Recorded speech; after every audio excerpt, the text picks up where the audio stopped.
Myanmar, Thailand மட்டுமன்ற தெற்காசிய நாடுகளையே ஒட்டுமொத்தமாக உருக்குலைத்திருக்கிறது இந்த திடீர் பூகம்பம் என்றான் கூற வேண்டும்.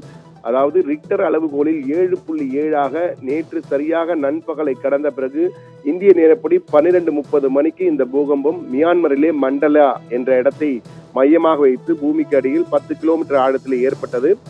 அதனுடைய தாக்கமானது தற்பொழுது விரிவடைந்து கொண்டே இருக்கிறது. அதன் வீச்சு எப்படி இருந்திருக்கு என்றால், மேற்கு பகுதியில் இந்தியாவில் தொடங்கி கிழக்கு பகுதியிலே சீனா வரை கிட்டத்தட்ட ஒரு 2500 கிலோமீட்டர் சுற்றளவுக்கு இந்த பூகம்பத்தின் தாக்கம் இருந்திருக்கு. அதன் வீச்சு, அதன் அதிர்வுகள் பரவி இருக்கின்றன.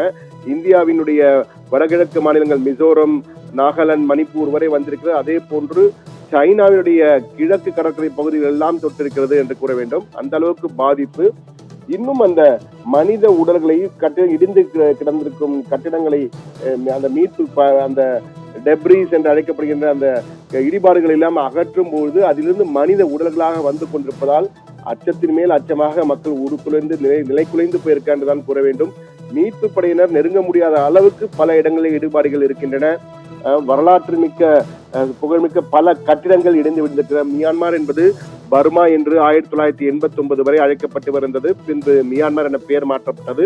எனவே மியான்மர் ஆகட்டும், அதே போன்ற தாய்லாந்து நீங்கள் பார்க்கலாம், அந்த கட்டிடங்கள் எல்லாம் எப்படி உருக்குலைந்து ஒரு கட்டிடத்திற்குள் உள்ளே நுழைவதே எப்படி என்று தெரியாமல் உட்கார்ந்து கொண்டிருக்கிறார்கள் என்றுதான் கூற வேண்டும். அந்த அளவுக்கு பாதிப்பு ஏற்பட்டிருக்கிறது.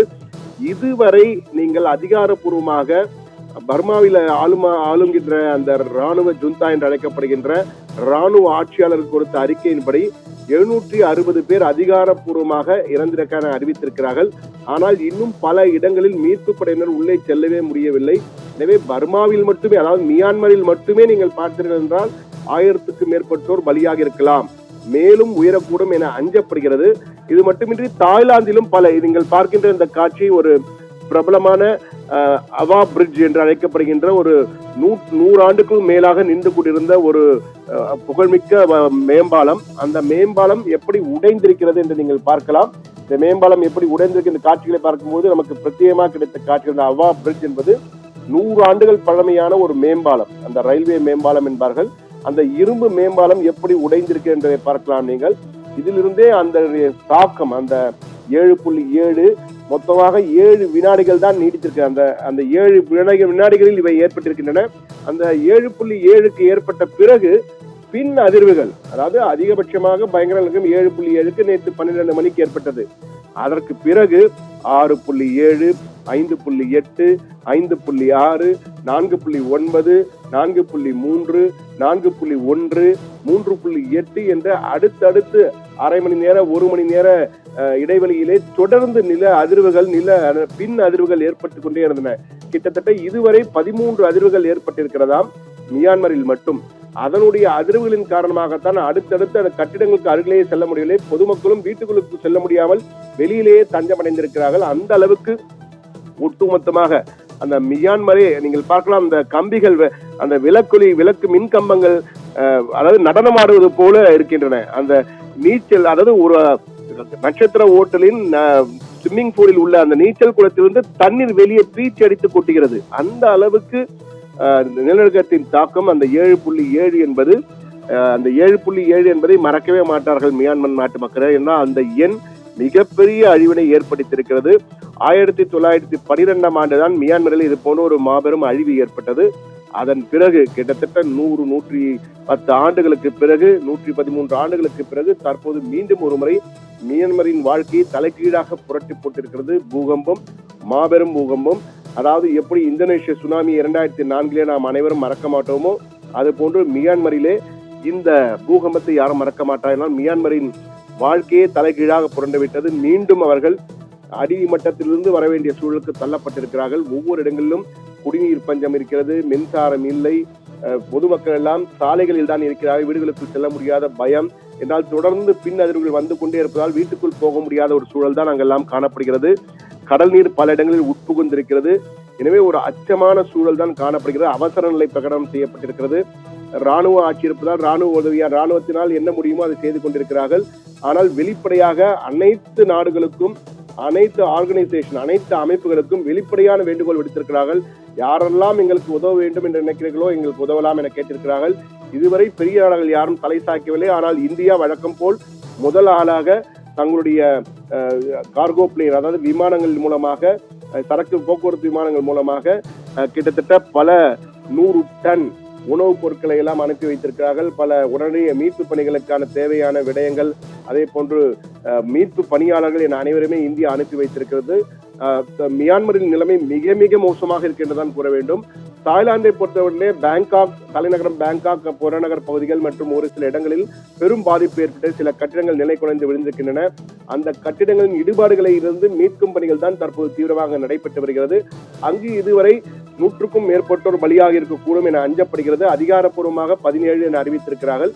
ஆனால் 100க்கும் மேற்பட்டோர், ஆனால் 450க்கும் மேற்பட்டோர் காணாமல் போயிருக்கிறார்களாம். கிட்டத்தட்ட 2 நாடுகளையும் சேர்த்து 3500 பேர் காயமடைந்திருக்கிறார் என்ற தகவலையும் கொடுத்திருக்கிறார்கள். எனவே ஒரு மிகப்பெரிய அழிவு ஏற்பட்டது. ஆனால் தாய்லாந்தை பொறுத்த மட்டிலே இந்தியர்களுக்கு யாரும், அங்குள்ள வசிக்கின்ற இந்தியர்கள் பெரும்பாலும் தமிழர்கள் நிறைய பேர் வசிக்கிறார்கள், அவர்களுக்கு எந்த பாதிப்பும் இதுவரை ஏற்பட்டதாக தகவல் ஏதும் இல்லை என இந்திய தூதரகம் அதிகாரப்பூர்வமாக அறிவித்திருக்கிறது. அதே போல ஒரு அவசர எண்ணையும் இந்திய தூதரகத்தின் மூலமாக கொடுக்கப்பட்டிருக்கிறது. அதிலே பதிவு செய்தால் நாங்கள் உதவி செய்வோம் என. ஆனால் இதுவரை எந்த உதவி கேட்டும் எதுவும் பதிவாகவில்லை. இந்தியர்கள் அனைவருமே பாதுகாப்பாக இருக்கிறார்கள் என கூறியிருக்கிறார்கள். ஆனால் தாய்லாந்தை விட மியான்மர் நாடுதான் அதிகமாக பாதிக்கப்பட்டிருக்கிறது. மற்ற நாடுகளில் சிறு சிறு பாதிப்புகள், நமது மிசோரம் போன்ற பகுதியில் கூட பாதிப்பு ஏற்பட்டதால் பெரிய பாதிப்புகள் ஏதும் இல்லை. ஆனால் மியான்மர் மட்டும் தலைகீழாக புரண்டு போயிருக்கிறது. எனவே 1000க்கும் மேற்பட்டோர் பலியாக இருக்கக்கூடும் என்ற அச்சம் தற்போது தொடர்ந்து வருகிறது. கிட்டத்தட்ட 750 பேர் இதுவரை பலி என அதிகாரப்பூர்வமாக அறிவிக்கப்பட்டிருக்கிறது. ஆனால் இந்த பலி எண்ணிக்கை 2 மடங்காக மேலும் உயரும் என்ற அச்சம் தொடர்ந்து அந்த பகுதியில் காணப்படுகிறது. மியான்மர் ஆகட்டும் என்றால் இந்த டெக்டானிக் பிளேட்ஸுடைய இந்த பூகம்பத்தின் பாதிப்பு தாக்கம் என்பது, பூகம்ப அறிஞர்கள் என்ன, விஞ்ஞானிகள் எல்லாம் என்ன சொல்கிறார்கள் என்றால், இது முதற்கட்டம் தான், இது ஒரு எச்சரிக்கை. இது போன்று பல நிலநடுக்கங்கள், பல பூகம்பங்கள் அடுத்தடுத்து வருவதற்கான வாய்ப்புகள் அதிகம் இருக்கிறது என எச்சரிக்கை விடுத்திருக்கிறார்கள். என்றால் இந்த பூகம்ப இது இந்த மியான்மர் ஆகட்டும், அதே போல இந்தோனேஷியாவிலிருந்து மியான்மர் வரையில் உள்ள பகுதிகள் அந்த செயின் ஆஃப் வால்கனோஸ் என்றார்கள், எரிமலை குழம்புகள் அருகிலே இருக்கின்ற பகுதிகள். இந்த இடங்களிலே அடிக்கடி இது போன்று பூகம்பங்கள் இருந்து வாடிக்கையாக ஏற்படுவதால், ஆனால் பெரிய அளவிலே வராது. இது பெரிய அளவில் வந்ததால் இந்த அளவுக்கு தாக்கம் ஏற்பட்டிருக்கிறது. குறிப்பாக மியான்மர் போன்ற இடங்களில் எப்போதுதான் இது போன்ற பெரிய பூகம்பங்கள் வரும்பொழுது இது போன்று மிகப்பெரிய அழிவினை ஏற்படுத்திவிட்டு செல்கின்றன என்பதுதான் உண்மையிலே ஏற்க முடியாத ஒரு இயற்கையின் கோபமாக இருக்கிறது. இருந்தாலும் தற்போது மீட்பு பணிகள் விரைவுபடுத்த ஆரம்பித்திருக்கிறார்கள். ஆனால் இந்த பாதிப்பிலிருந்து மியான்மர் நாடு மீண்டு வருவதற்கு குறைந்தபட்சம் 2-3 ஆண்டுகள் ஆகும் என்பதுதான் தற்போதைய நிலை. ஆனால் தற்போது அவர்களுக்கு உடனடி தேவை மனிதாபிமான அடிப்படையில் அனைவரும் உதவிக்கரம் நீட்ட வேண்டும் என்றுதான் இந்தியா தற்போது முதல் நாடாக உதவிக்கரம் நீட்டியிருக்கிறது. மற்ற நாடுகளும் உடனடியாக உதவிகளை வழங்க வேண்டும் என்றுதான். பல இடங்களில் இடிபாடுகளை மீட்கவே முடியாத சூழல். இந்த கட்டிடம் இடிந்து விழுவதை பார்க்கும் பொழுது இதில் இருந்தவர்கள் கதி என்ன என்பதை நாமே நினைத்துக் கொள்ளலாம். இதிலிருந்து தப்பி பிழைப்பது என்பது மிக மிக அரிதான காரியம் என்றுதான் கூற வேண்டும். இந்த கட்டிடம் இடிந்து விழுகின்ற காட்சியை பார்க்கவே நம்மால் புரிந்து கொள்ள முடிகிறது.